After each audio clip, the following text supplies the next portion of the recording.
adlaw mga higala, I'm Mich, and for today, I will be making very easy s'mores jar. Okay? It's no bake, and with me here, samahan niya ako, my son, Andre.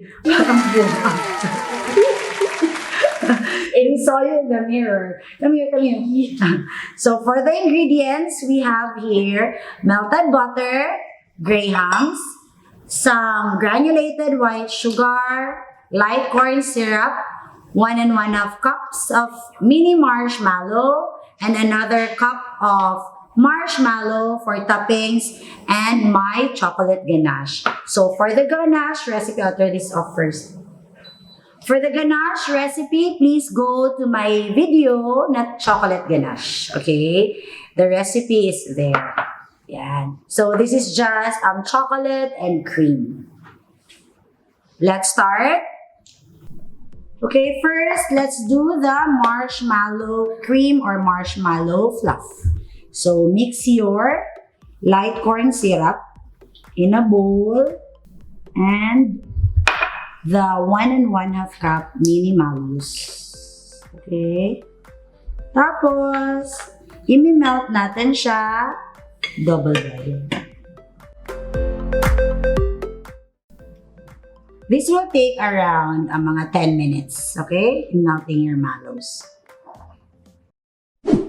So, while Andre is melting the marshmallow with light corn syrup, imi-mix ko na here si grahams, sugar, and melted butter. Okay?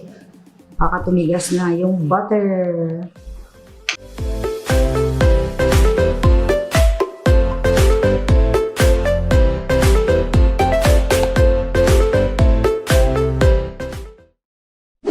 Okay? So, is it melted already, Dre? Yes. Okay, oops. Then now, assemble na natin si s'mores. So, ideally, use mason jars para at least pag torch natin later, di siya mabasag. But, I have this one, if you want to sell it. It's plastic, yes, I know. But later, the moment i-torch na natin siya, dahan-dahan na yung torch para at least hindi ito masunog. Okay? Ayan. So, here's my maliit na measuring cup. So, you put first mga 1/8. Tapos, press natin konti. Not too much Okay? Then, you can actually buy ready-made like this. If ayaw nyo gumawa ng ganito, pwede. They call it marshmallow fluff.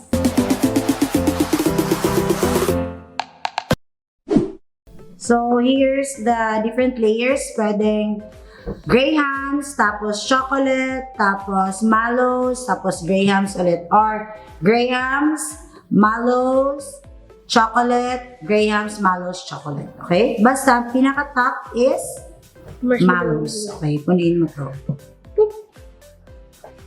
No, you didn't use gloves. You didn't use gloves.